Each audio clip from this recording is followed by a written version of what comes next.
What is up, guys? Hey, guys, this is my 4:30 show. You guys probably came and watched the podcast that Matt and I just did with Derek Sharinian and Sharif Adika, talking everything about branding and finding your tribe and everything else. Well, Brandon, if you guys didn't know that Brandon was on one of our last week's show, he was on our Wednesday show of last week, and he just crushed it. And Brandon and I just got along so well that we had to come back. He and I come from the same heart of giving, I swear to God, like we were separated at birth, like 4 years apart. We share the same brain, same mindset about the business, where it's going, same what's germs. important. Same germs. We're both sick right now, by the way. Yep. But it's important to us that we wanted to come and hang with you fools. And just kind of let you guys know what we're doing, because 80 to 90% of the people in this business fail out of this business. And we are going to talk about what to avoid, how to avoid, what to look for, and all kinds of other stuff. Dean, what is up, homie? We want questions from you guys. So whatever page or group that you're in, guys, field questions to us. We want to talk with you guys. So, Derek, I want to talk about more about well, Brandon, what fuck it, I'm going to shut up. You come in to introduce yourself. Yeah, so what's up, y'all? So, yeah, just like Greg said, we are both under the weather, but regardless, we are going to get through it. And this huge topic of, why 80 to 90% of agents are failing within their first couple of years in the business. We want to go deep on that tonight and really, just like Greg said, field those questions. But Greg and I will go back and forth on some of the things that we're seeing when new agents are getting into the business, thinking that this business is something that it isn't. And we're going to go deep on some of those things. So if you're a new agent to the business, you're going to want to pay attention. You're going to want to take notes, because you're going to want to do the opposite of a lot of the stuff that we're going to talk about. And hopefully we can save a lot of new agents a lot of pitfalls that I know you and I have both gone through in our careers. Right? Oh yeah. we definitely stepped in a big pile of mierda more than a few times, and my Spanish sucks, but you guys know I just meant stepping in a pile of shit. And one of the things, and Brandon, let's just kick this thing off right now. One of the things that I've found, the reason why people fail out of the business is, one, they romanticize the business in their brain. They watch the Bravo, they watch all the home flipping shows, they watch all this fake TV that isn't the reality of real estate. I mean, one of my good friends and agents that used to be with us, Miss Midori, she failed out of the business. But for her, it was Jane, my friend Jane Wendon, a little blondie. The reason why these gals failed out is because they got these rose-colored glasses on about what it's going to take to be successful in real estate, when in reality, nobody takes into account how fucking hard this business is. They just think, oh, well, just come to me. I just work my sphere of influence, and the business will just drop in my lap. Bitch, wake the fuck up. It is not going to do that way. You've got to hustle and grind. And, Brendan, you and I have both ground through grueling times.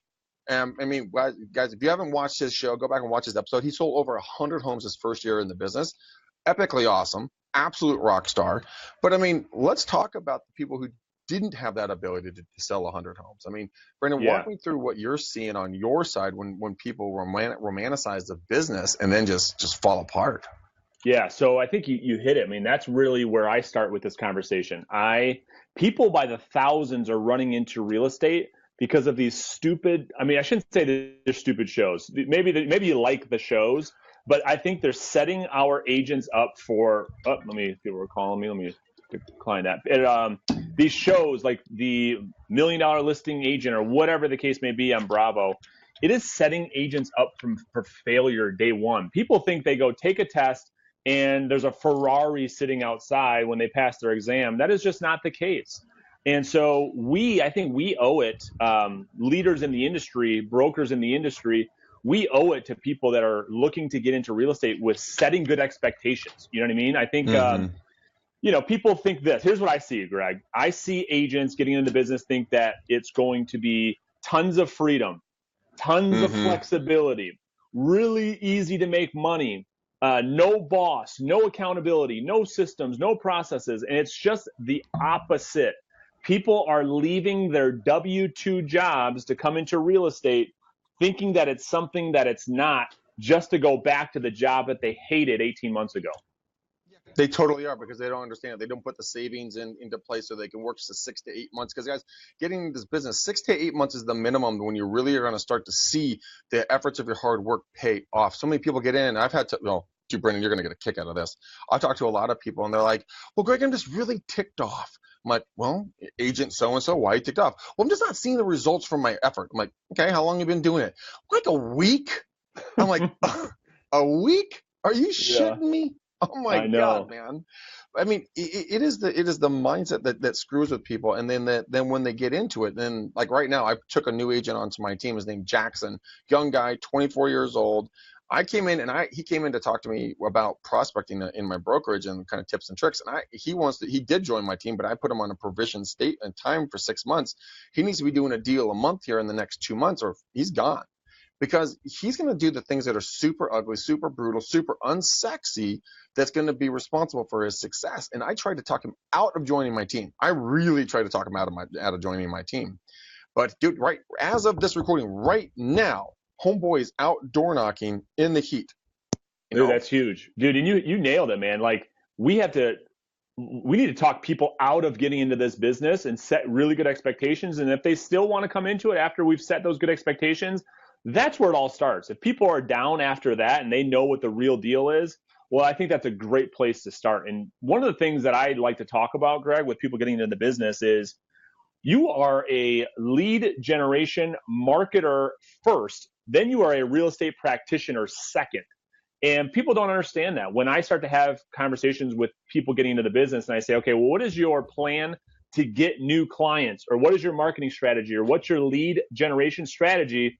You know the look the look is like, shit, I have no idea what you're talking about. People is no different than opening a Taco Bell or a hair salon or any type of business. Without clients, we don't have shit, right? And so if you're either new to the business or you're thinking about getting in the business, the first thoughts that you need to think about is, how am I going to consistently get new leads, new opportunities on a daily basis that are not your friends and family? And because, Greg, I mean, we know a lot more people not buying homes than we do know homes. And people are so focused on their friends, family, and sphere of influence, dude, it's not going to get people through.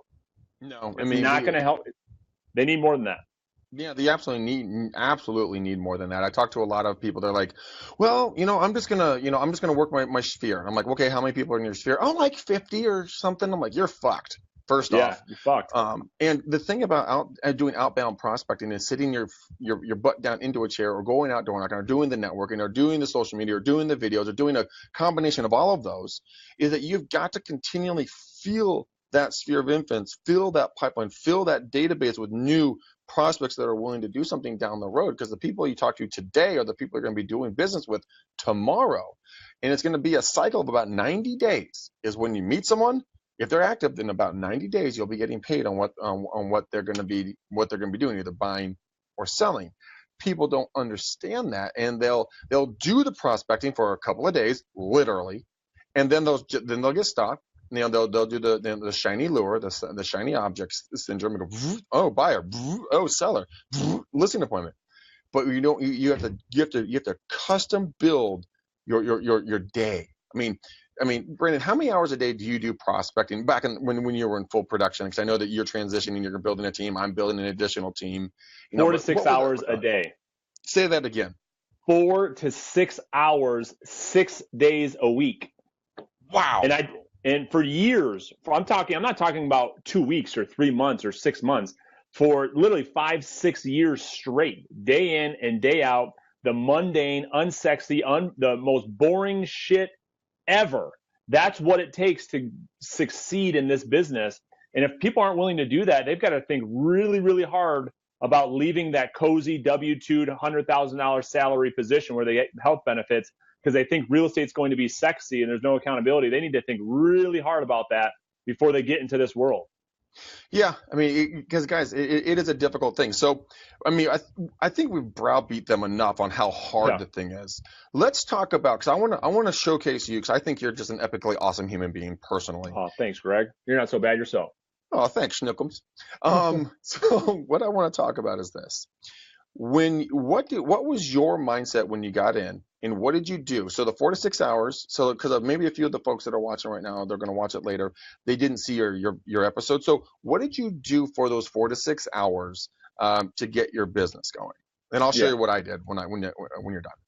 Yeah. So step one was creating a database of people that I already knew, people that already knew me. They trusted me. They liked it. They liked me. And my goal with those group of people was to, we talked a little bit about this on the last episode, was to be their agent before they needed one. So that one day, if they were ever looking at buying or selling a home, or someone they knew was looking to buy or sell a home, that I would be top of mind. So that was number one. And that's where I think a lot of agents getting into the business skip right over that step, and they want to get to the sexy lead generation thing. You've Right. got to start out by building a solid foundational database system that you're going to communicate with. So here's my database system, Greg.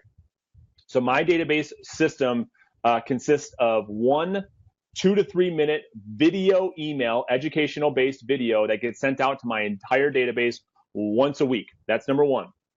Then on a monthly basis, those same people get a direct mail piece, still coming from contribution, all educational based. They get a direct mail piece in the mail every single month with me, again, staying top of mind. Every quarter, they're getting a personal phone call from me. And we'll talk about that in just a little bit. And then every year doing a client appreciation event. So it's a simple system to stay in contact with those people in your database. But that's where it all started. Now, after that was all built out, I spent the majority of my time focusing on listing business, because the more homes I had listed, the more buyer business that I got for free, which allowed me to delegate those buyers, generate income while I was focusing on listings, and I could manage my time more.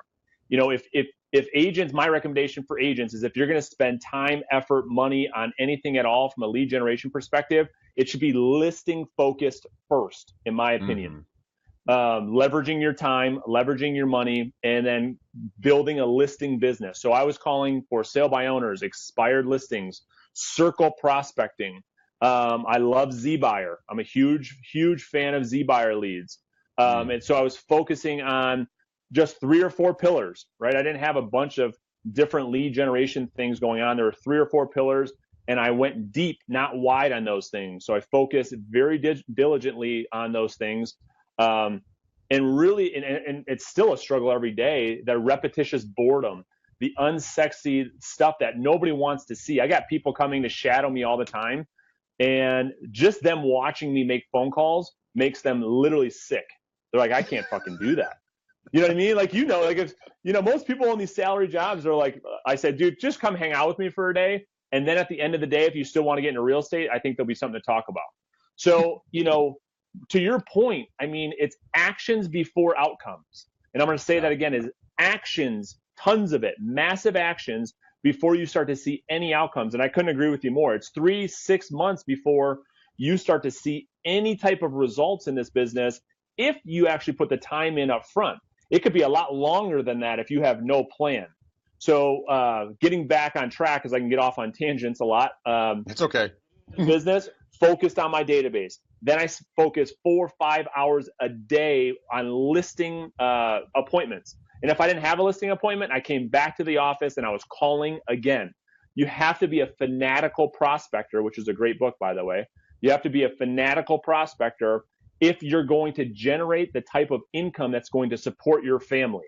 Now, there is nothing, I want to be clear with this too. If you're getting into business because maybe your spouse has a full-time income and you want to sell 4 or 5 houses a year, there's nothing wrong with that, right? Wouldn't you agree with that? If that's what you want, if that's your goal, right? If that's your goal, good for you. Good for you. But I think the problem, we're not talking about that. We're talking about the breadwinners that get into this business, that leave their corporate job that they hate going to every morning to go be the breadwinner.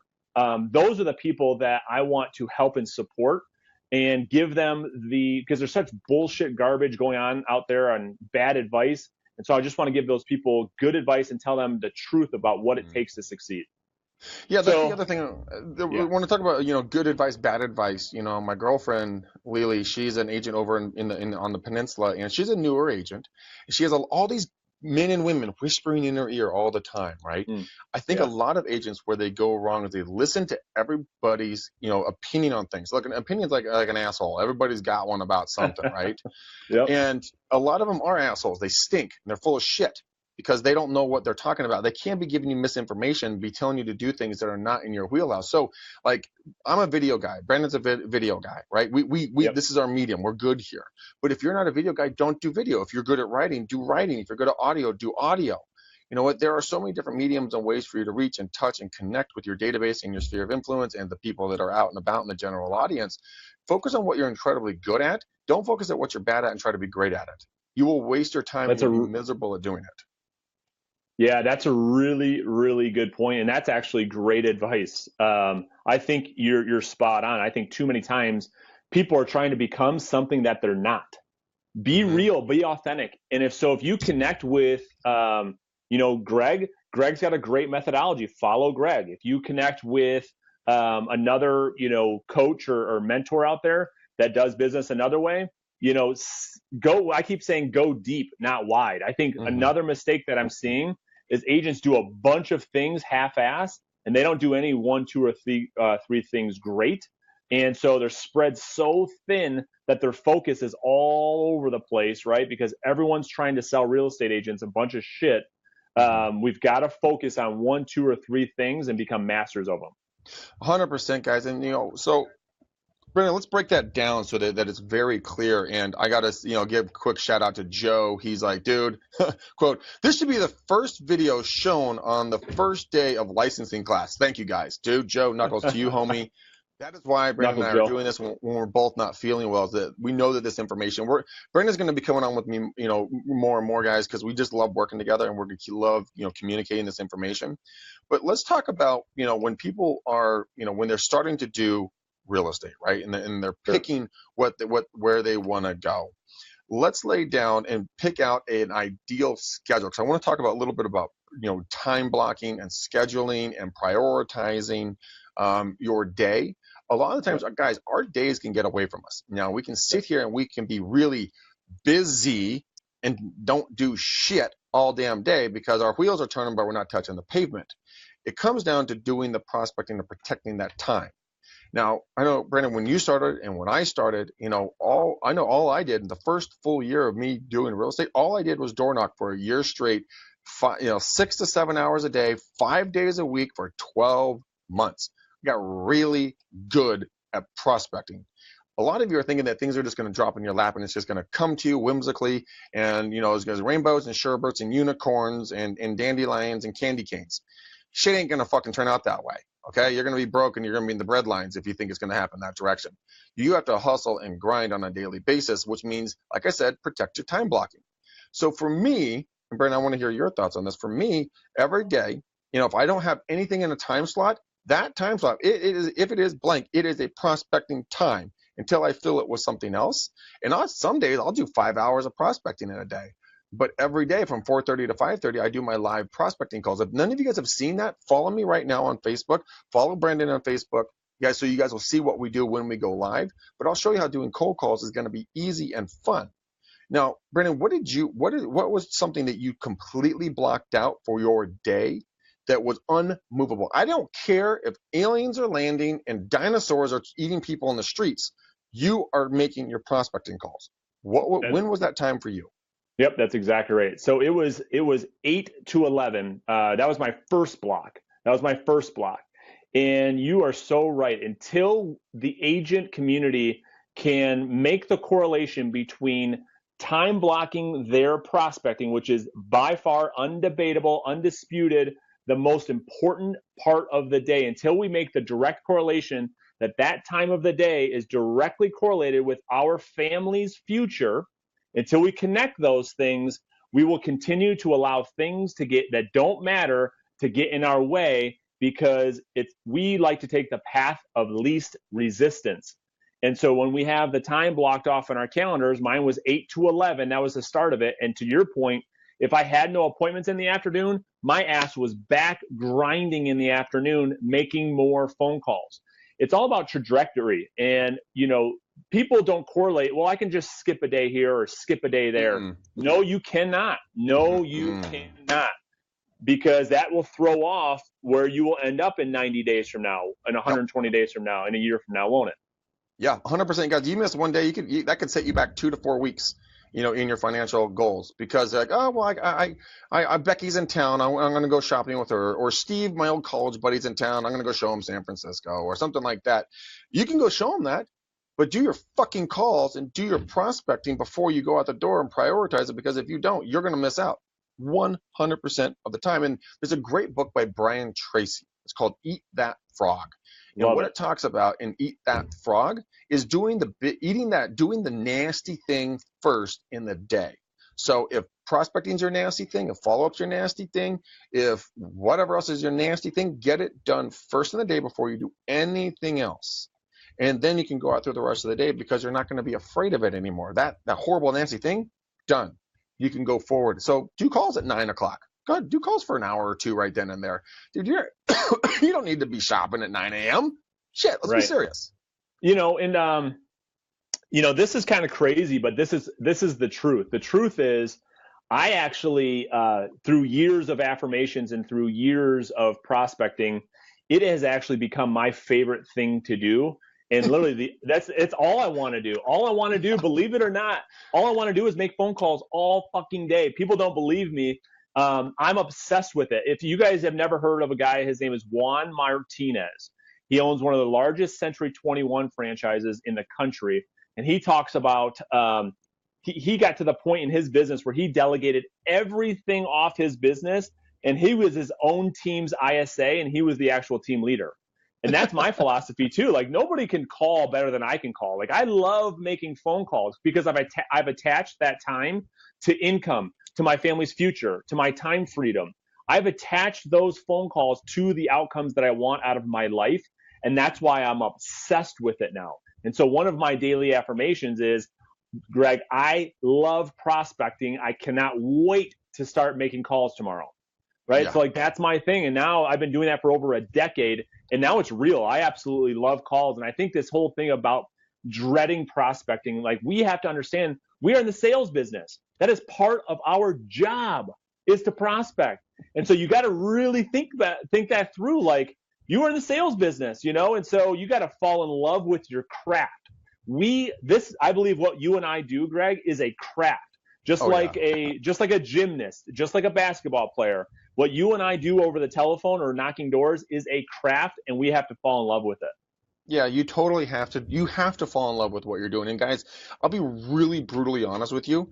If you are not willing to do what Brandon and I are talking about, if you think that we're full of shit, we're making it harder, there's the door. Don't let it hit you on the way out, because you know what? Get the fuck out of the business and make room for the people who are going to, put on the big boy and big girl pants and really put the work in. Because if you aren't, you are going to have a negative connotation about real estate for the rest of your life, because you're going to fail and you're going to have a personal, regret involved with it. But if you are willing to grind, if you are willing to do this stuff, this is the greatest business on earth. I have no formal college education. I barely got through high school. I had 2 years of college and I got D's and F's. I drank, did drugs, and hung out with women. My three favorite things in college, right? Somehow I Forrest Gump myself way through that part of my life. Thank God I have my father who picked me up by the scruff of my neck and showed me how to do this business. But if I didn't have that work ethic and that reason to prove myself, I would have failed out of this thing. But I had to do it because I had nowhere else to go. I had no fallback. Both times I got into the business, and when I got back into the business, I was flat broke, $35 to my name, bankruptcy, foreclosure, had the shirt on my back, and that was barely it. And I was waiting for my credit card to deny me a $10 purchase when I went to Safeway. And that's not a joke, by the way. I was sweating bullets for $10 charges of like ramen and peanut butter and jelly with the cheapest bread I could buy. And that is what pushed me. Every day, 7 days a week, I put a shirt, a tie, slacks, shoes, and I got out the door and I door knocked, I called, and I did follow-ups. And when I started doing that, magic thing happened. I actually started getting deals, but I never let anything get in the way of me doing my prospecting. I love prospecting. Think about it. Think about it right now. All you men and women that are watching this, either now or in the recorded version, your worst fear in sales, and you all pussy out on this, is by hearing a horrible 2-letter word, no. Now, if that is the worst fucking thing you have to deal with on a daily basis, we got to have another conversation there, Toots. Because you know what, there are men and women that are in our armed forces, in the first responders that are getting shot at. People want to behead them. They want to burn them on fire. They want to kidnap them. They want to do horrible things to you. But in sales, if your bitch ass can't get over the idea of hearing the word no and moving forward, wow, you were coddled as a child. And once you make the decision that it's not a big deal and you put no power behind it, there's no issue with it. They're not saying no to Brandon. They're not saying no to Greg. They're saying no to what we offer because it's not in their wheelhouse. It's not in their plans for right now. It's okay. Accept that. Go read the book, Go for No. The book, Go for No, is, oh my God, changed my life, dude. Oh, totally changed my life too. Actually, Brendan, do you know that we're actually having the co-author on our show? I can't wait to have her on our show. She's so cool, dude. That's badass. But you're hitting it though, dude. Right now, you were hitting it. Oh yeah. Oh, go ahead. So in the book Go for No, this is what I want to talk about. So the reason why Brandon and I both reacted so much to that is because what they talk about is instead of going and getting, hey, I'm going to go get one appointment today. I'm going to get one blah, blah, blah today, right? Yeah. Completely eliminate that from your mind at all. This is what you need to do. You need to have a contest with your buddy. My buddy Stefan Adika, he does a lot of calls. But go find a friend in the office or a coworker or someone else. And I want you to do this. I want you to go and I want you to have a contest of who can get the most no's every day or get the most epic go fuck yourself in a day or a week. And then at the end of the day or end of the week, you get together and be like, okay, what was your most epic go fuck off?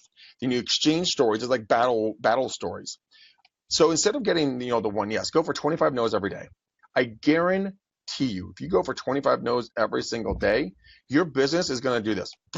Because when you get a yes, you're like, motherfucker, don't say yes to me. Say no. I need to get my 25 no's, damn it. You so true. Set me back. Gosh, it's so true. And then give yourself an award.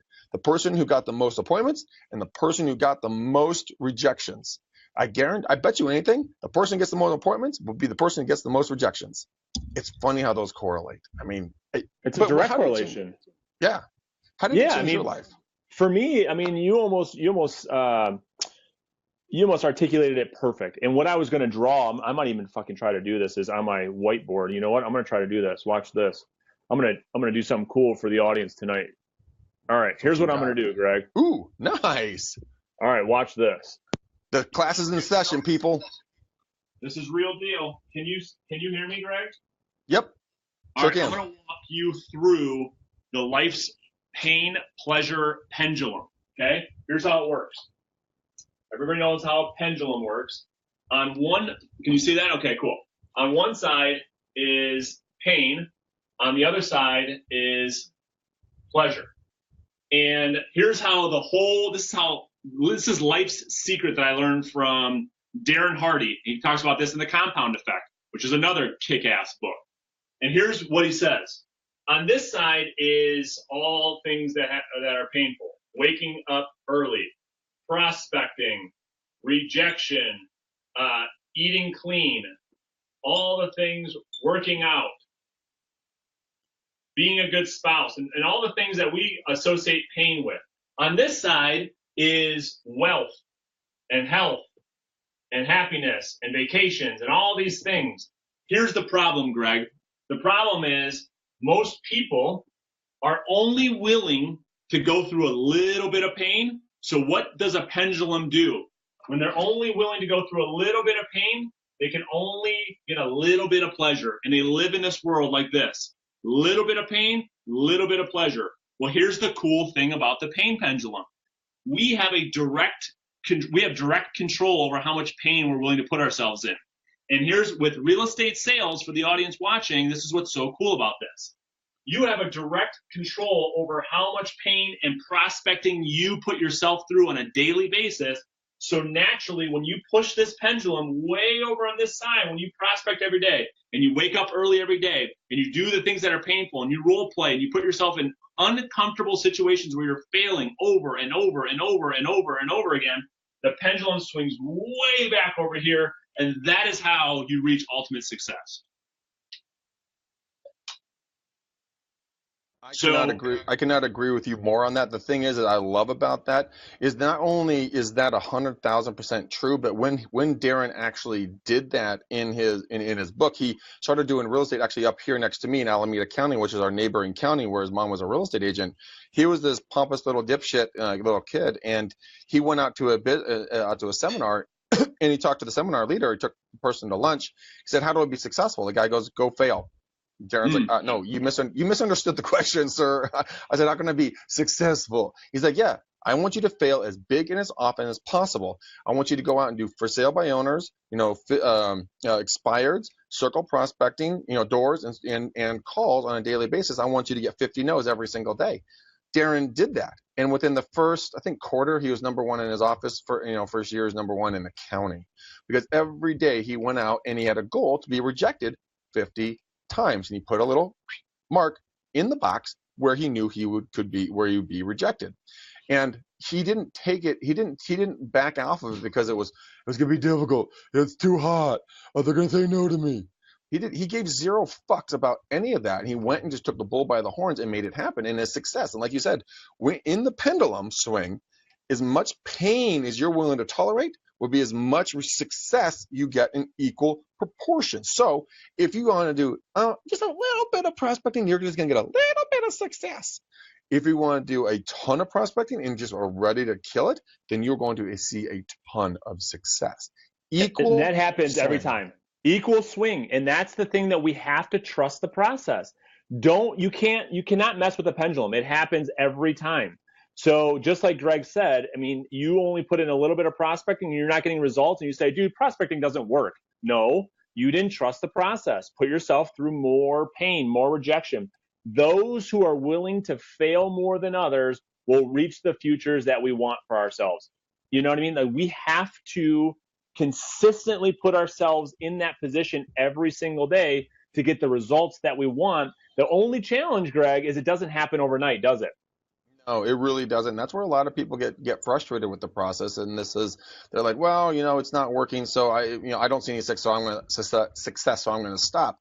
Guys, this is a long tail play. This is not an instant gratification business. You don't own a 7-Eleven. You stock a Snickers and someone buys a Snickers. It's not how this business goes. You've got to do the hard prospecting, the follow up, and then you have to then you have to fight like a dog over a bone to get that listing and prove your worth to that human being.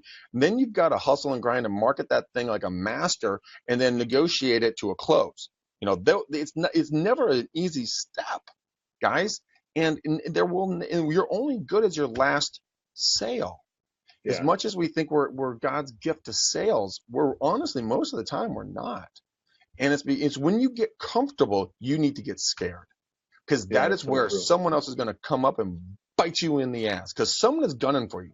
If you're a top dog or going to be a top dog very soon, there is someone lower in the ranks that is chewing and grinding and hustling, working harder, working longer, working smarter than you are, and they're studying you like a prisoner like an inmate studies the jail.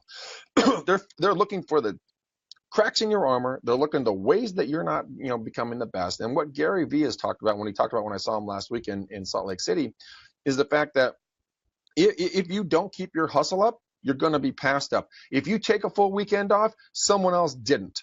And if you want to be epically successful, but you justify your time in ways off, then that other person that you don't see coming, all of a sudden is going to blow right past you and be like, whoa, where'd that guy come from? Well, he's the guy that was working harder than you. He's the guy that put systems into place. He's the guy, or she's the gal, that was willing to do what you weren't willing to do. And if you sit back and you think, okay, well, I worked with Becky and Steve, and they're great clients, and they're going to call me when they get done with, when they're ready to buy or sell real estate. Here's the problem. Most agents, like you said, Brandon, people don't put systems into place. If you don't have a system and a way to keep in contact and follow up with your past clients and just stay in front of them on a quarterly or bi-quarterly basis, they're going to meet someone at a barbecue or a get-together or a kid event that does real estate. They're going to be more relevant to them at that point Therefore, you will lose out on your business. Now, 80% of all the real estate deals, when the transaction gets done, the National Association surveyed the clients and said 80% of them said that they would reuse the same agent. Now, because of the epic, horrible follow-up, and yes, I am in that camp of people, 12% actually used the agent again because there was no follow-up. There was no system. And I'm here with you guys right now saying that I've lost out probably on about $300,000 to $400,000 in income this year because I did not do a good job following up, and it's been a massive wake up call for me. And that will not take place next year. It just will not do it. And I don't know what to say. I mean, I wish I'd been better at doing that type of a follow-up. But if you guys are new in the business, you can't afford not to do that follow-up. It's too, yeah. And, with the database systems, I mean, I think it's just too easy for people to look over because they're not getting that instant results with their database. They'd rather spend time on calling a FSBO. And listen, I get it. I'm just like Greg. I can get on the phone right now and set an appointment with the FSBO tonight, guaranteed. And I've done it with my group before. And you could do the same thing with circle prospecting, I'm sure. And so that's why we don't think that spending time on our database is the right thing to do when it is. It is the annuity that will pay you for the rest of your career. So that one day, here's the goal, everybody. I'm going to give you a great nugget right now. The goal is to come into the office one day after building that database and prospecting for so many years that one day you have a business that's 100% by referrals because of all the hard work you did over the past 5, 6, 7, 10 years. And then you don't have to grind. But the problem is most of us, we miss that huge step over our career. And we wake up one day, 10 years later, being in the business with no database. It is literally, it's a crying shame. And it's one of the saddest things to see someone in this business for 30 years and they're still having to bust their ass every day because they don't have no database. Yeah, it's crazy. They really do. Let's talk about systems really quickly since we're on talking about databases and everything. What are some systems that you would put into place immediately as a new agent, and that you did, and just see kind of like CRMs, maybe different prospecting follow-up systems, and talk like that?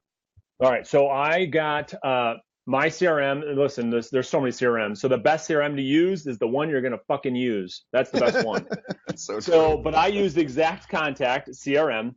And if you're going to do nothing else, just get a CRM that has a nice email platform so it's nice and safe. There's no confrontation. You don't have to get uncomfortable.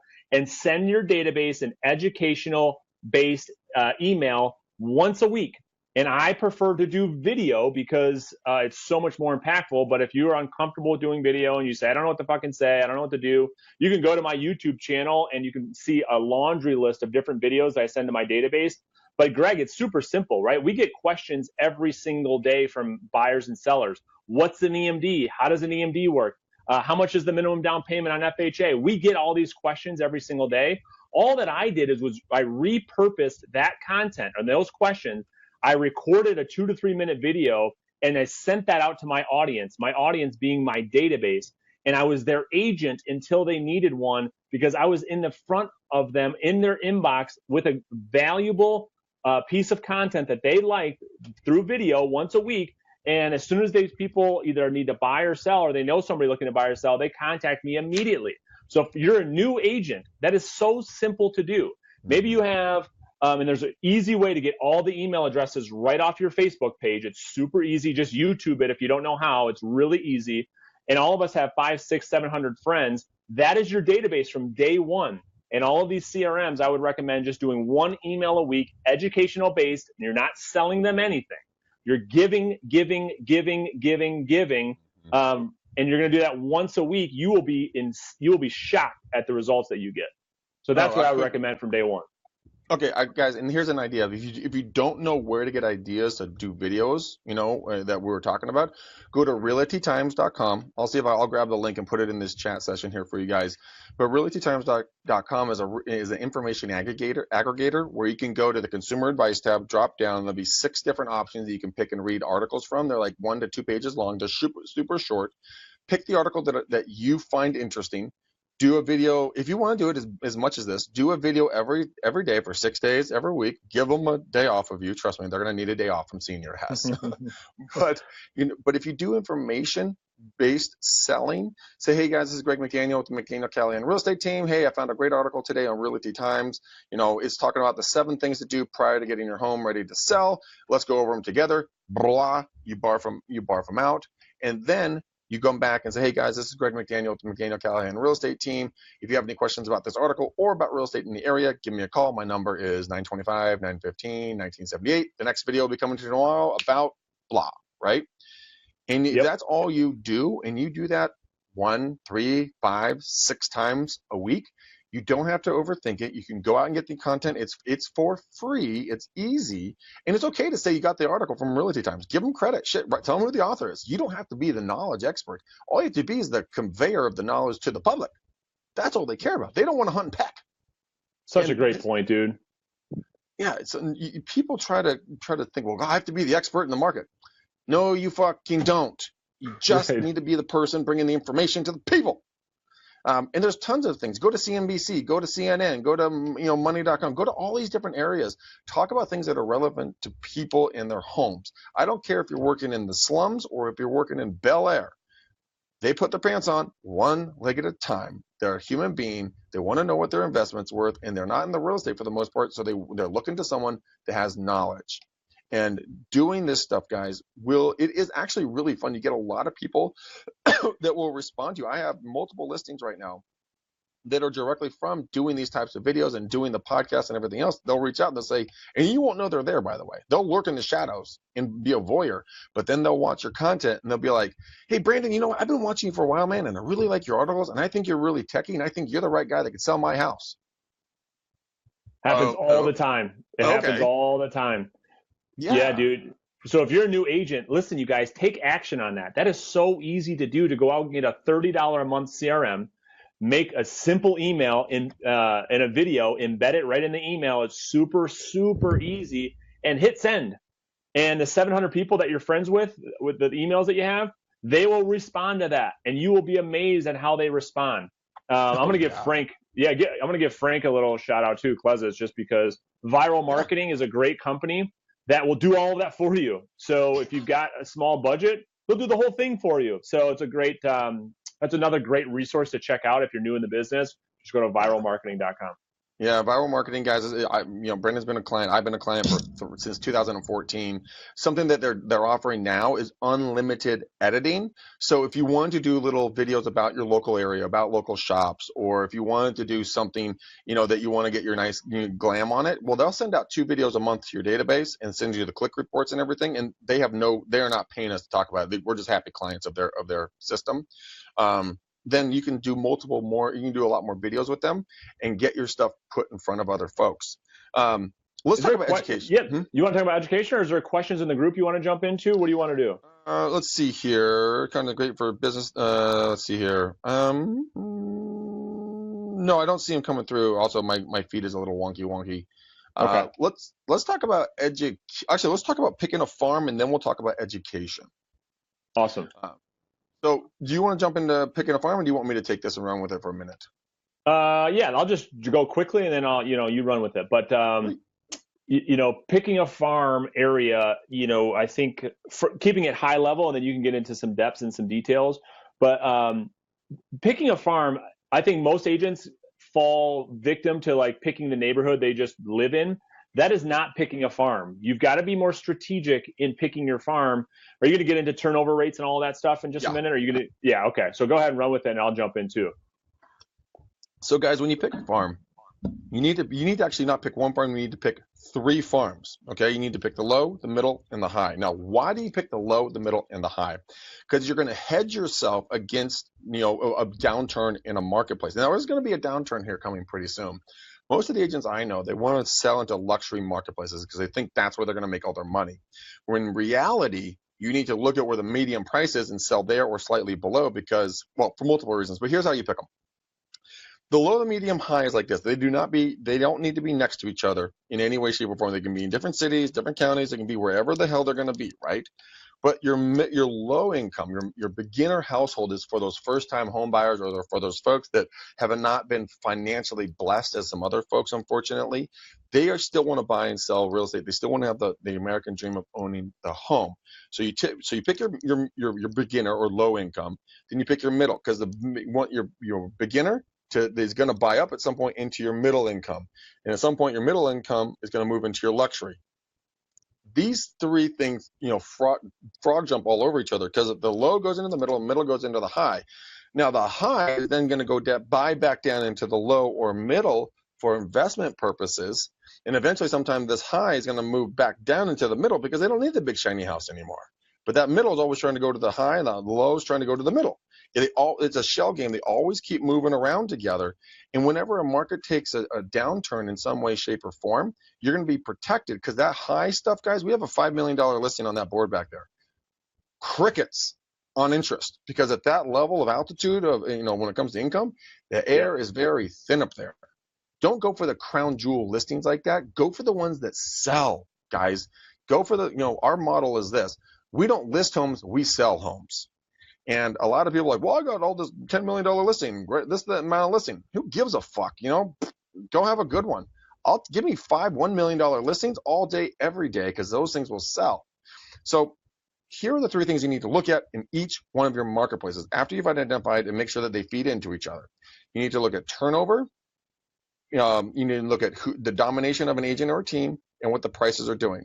So your turnover on an average time, you take the total number of homes in that area, and you divide it into the total number of homes sold in the last 12 months, year to date. So we are September 25th. So you go back to September 25th, 2016 to September 25th, 2017 in this marketplace, total number of homes divided into total number of homes sold, you get a 0.0 something. That 0.0 something is going to be your turnover rate. Now, a lot of the times they talk about don't pick a farm that's under 6%, but there are exceptions.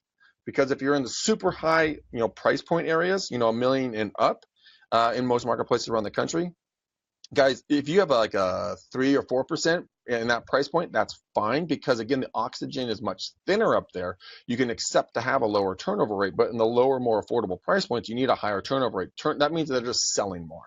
Turnover rate means they turn over, means they sell. Okay. We have like an 8 or 9% turnover in our marketplace. I was absolutely blown away by that the other day. Wow. When I actually took a look at that.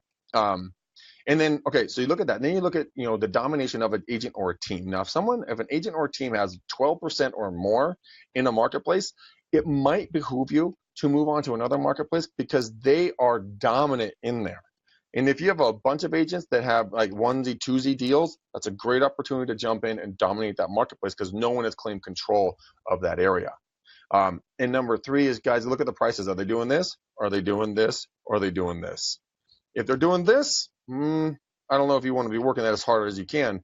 If they're flat and steady and normal, or tilting up, those are the markets that we tend to go after, just because you put the same amount of hustle in, might as well get a little bit of money back in return. So, Brandon, what's your opinion on that?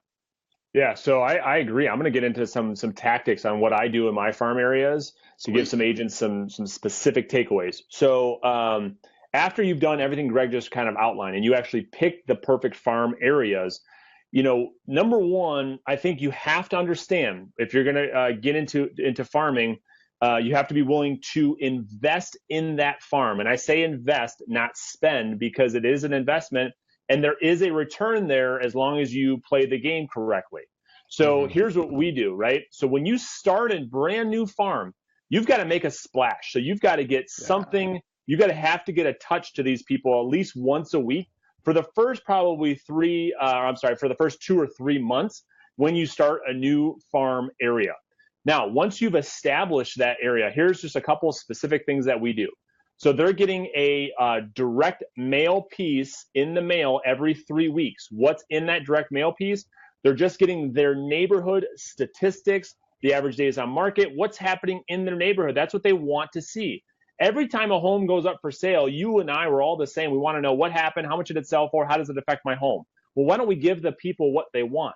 So they get that in the mail every 3 weeks.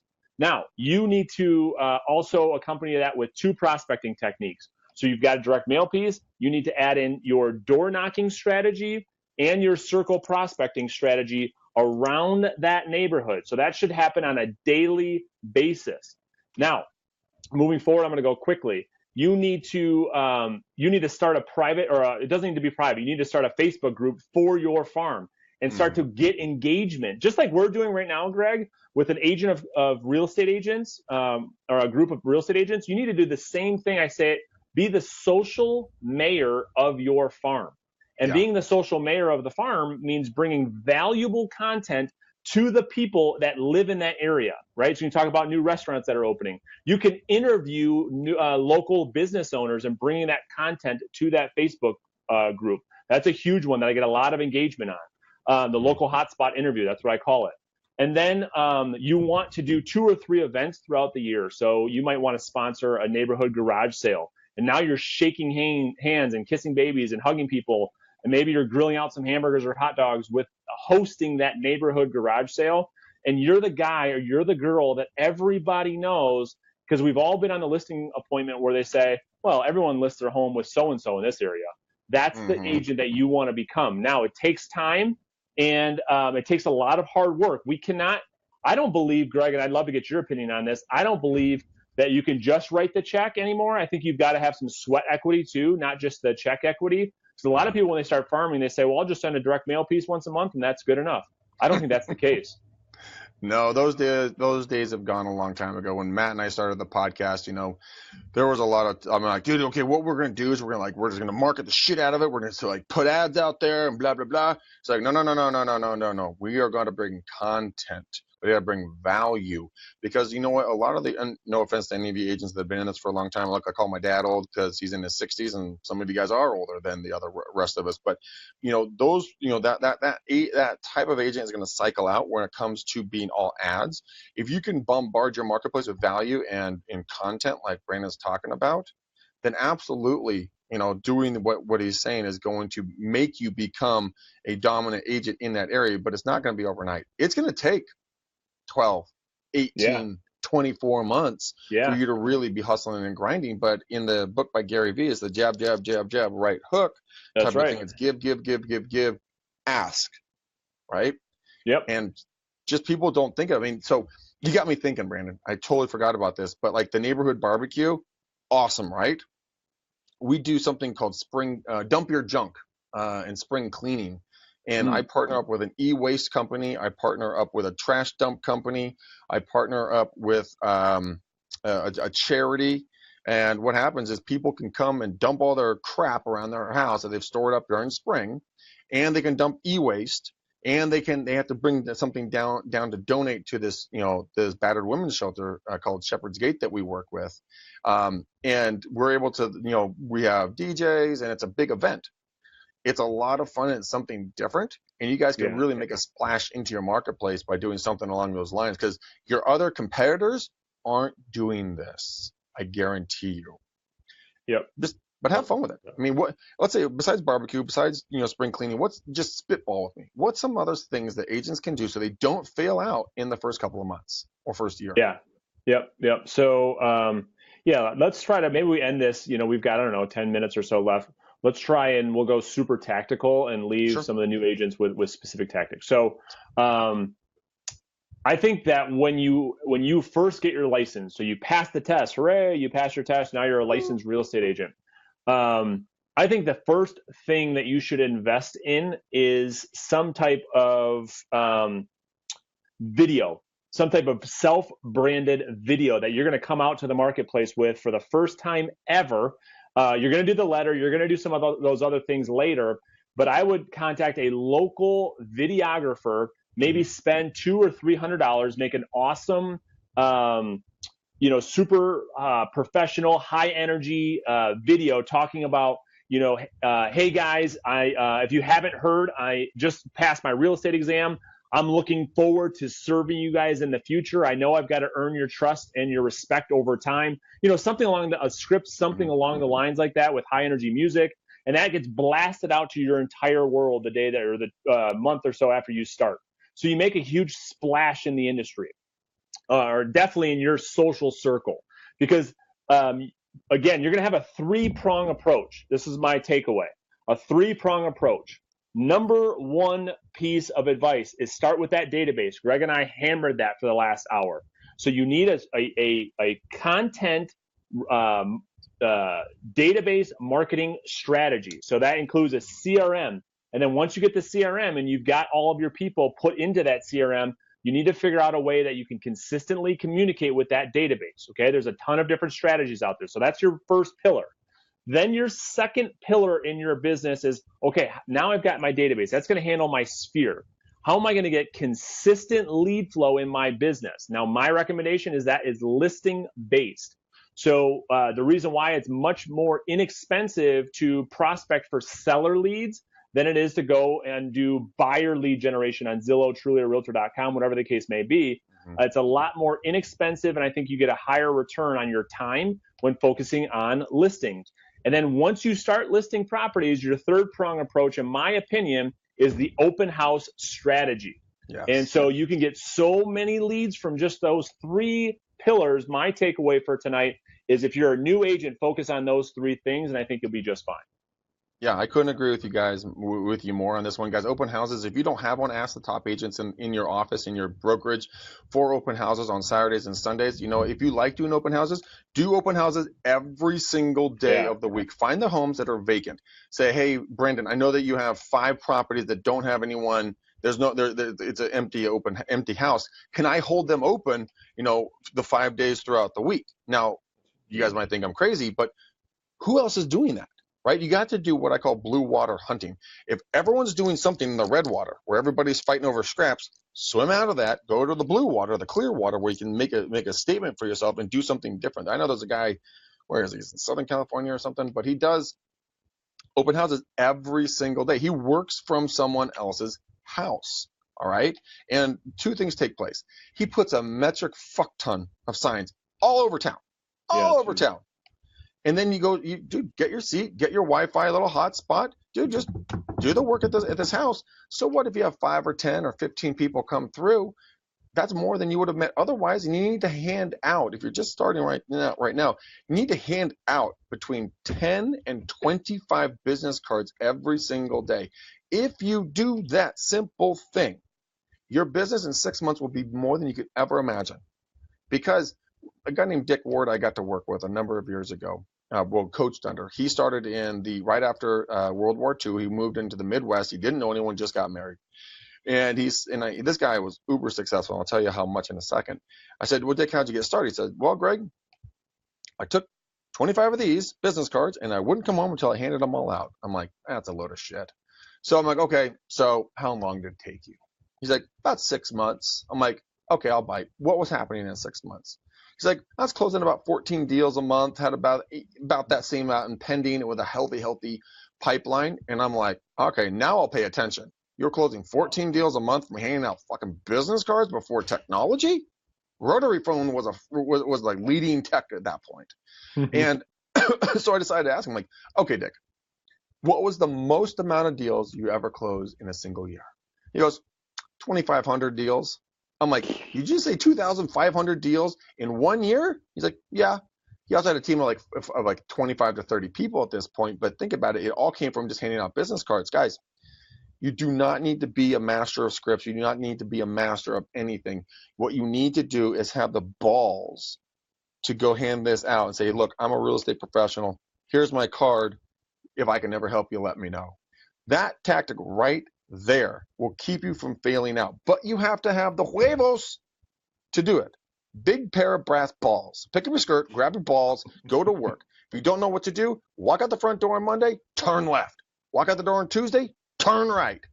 Wash, repeat, and do it again. That will change your business over. Don't get, like Brandon and I were talking about, don't get caught up with Zillow, Trulia, Realtor.com. Don't get caught up in their bullshit and buying leads. Look, you are your own lead generation system. That's all you need is you. But you've got to understand and believe that. Because when you leverage technology, when you do the videos, when you do the Snapchat, when you do the Instagram, when you do the Facebook Lives, all of those platforms, guys, you need to be an absolute student of and understanding them. There's a podcast called Social Media Examiner.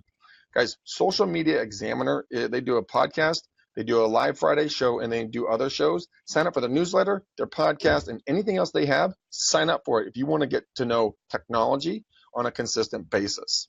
Brandon, let's talk education as we round this thing out. On a daily, monthly, weekly basis, what would you recommend them do? I love it. That's what I was just going to say. So I would recommend somebody.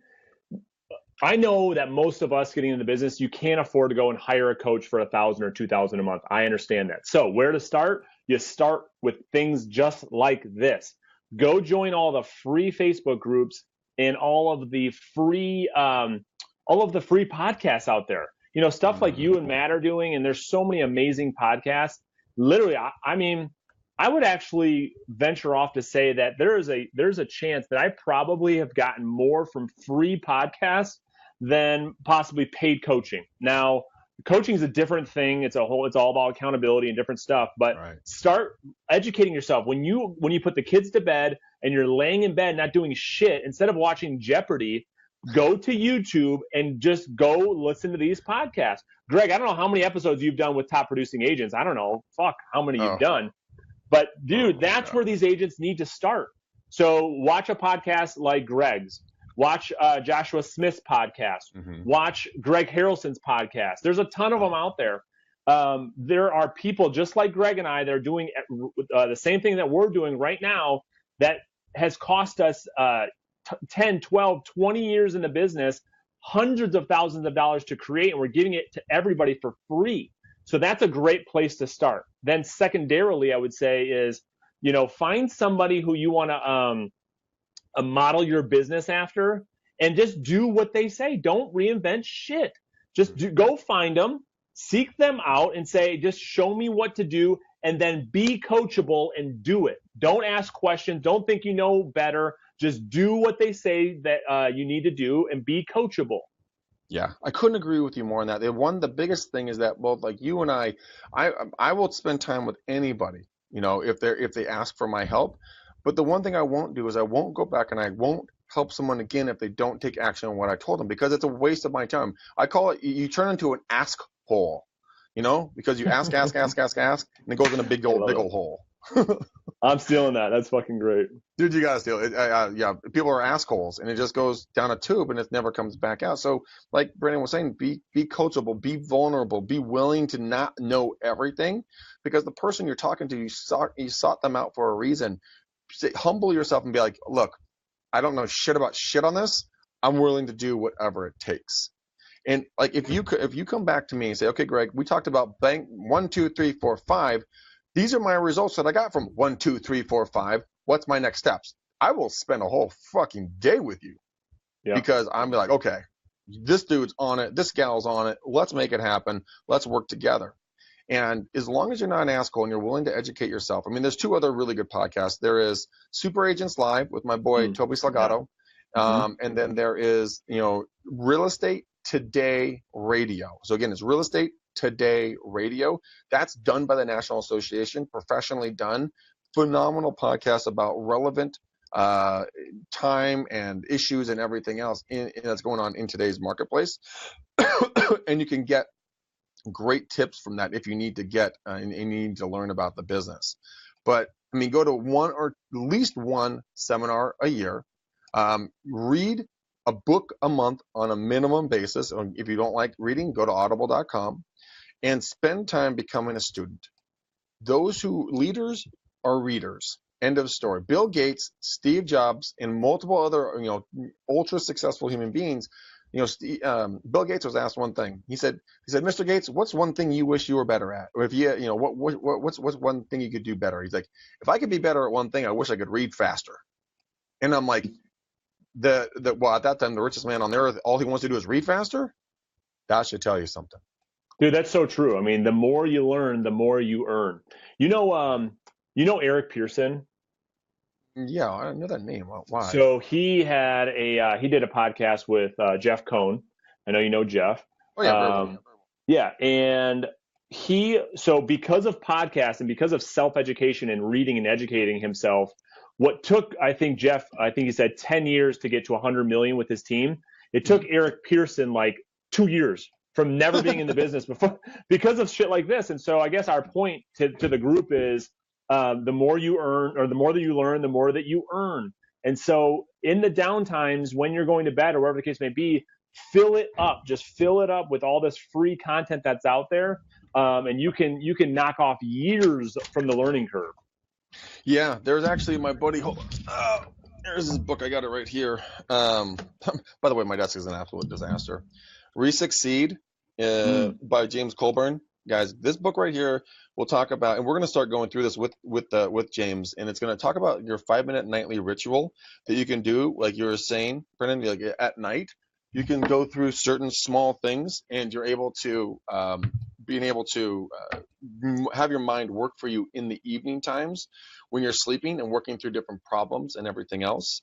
I mean, there's so many tips and tricks, and there's so many opportunities where you can time hack and life hack yourself, but people just don't do it. For whatever reason, I don't know, but it is what it is, and people just want to say, well, they justify, well, I did enough today. It's okay, right? Right.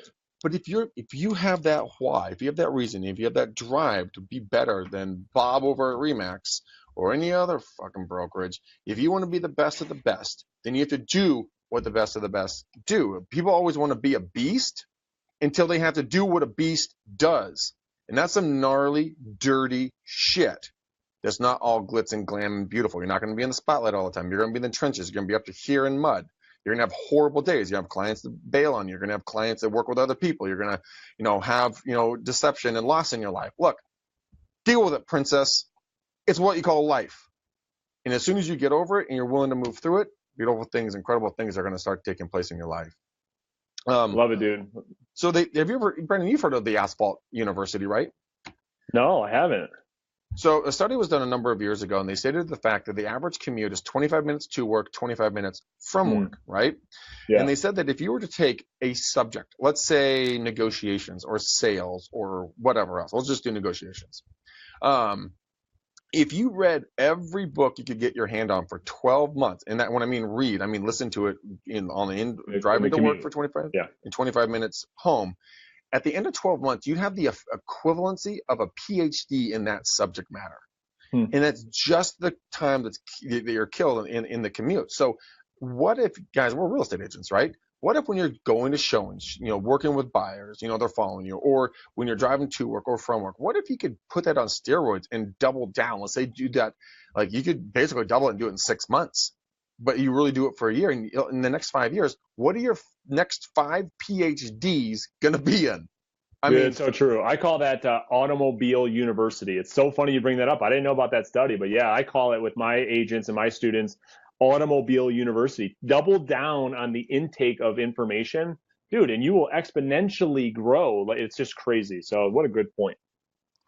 Guys, if this has been helpful, Brendan and I, the reason why we're doing this when we both don't feel well at all is we want you guys to take this, share this. We want you guys to go show this to your broker, to an agent that might need this, guys. Someone that you see struggling in your office, pay it forward, okay? Say, hey, guys, listen to these 2 foul-mouthed Yahoo monkey butts that are jumping around like fools on the screen. Go show them what we have here. If they take away a tenth of what we talked about and just put it into action, their business is going to, one, survive, if not thrive. And that is the one thing we ask. Share this content, guys. We've got to make our industry stronger. We have to make the people we work with more intelligent. The only way to do that is if you see something, give it to the next guy, give it to the next gal that's either next to you or below you or above you that could use this information, because we all can be smarter than where we are today. I love it, dude. This is great, and I'm sure we'll do it again soon. Absolutely, we will, guys. Brendan, always fun having you on, dude. We had an awesome time again. We will do this more often, guys, at least maybe every other week, if not at least once a month, if not more. And we're going to have Brandon on. I haven't told you this yet. We're going to invite you on to be a reoccurring guest on the podcast. Awesome. My pleasure. So you guys will see him there. But anything else? Dude, tell them where they can find you if they're interested in joining your team or anything about you. Where can they get a hold of you? Yeah, so the best place to get a hold of me is just joining our private Facebook group. Just go to facebook.com/groups/top agent hangout. So that's where we do a lot of our weekly free trainings, all of my free advice. I try to do something almost every single day to pour into those agents' businesses, just like Greg does with his group. So that's the best place to find me, and go from there. All right, guys, we love you. We're out of here. Feel better, buddy. Later.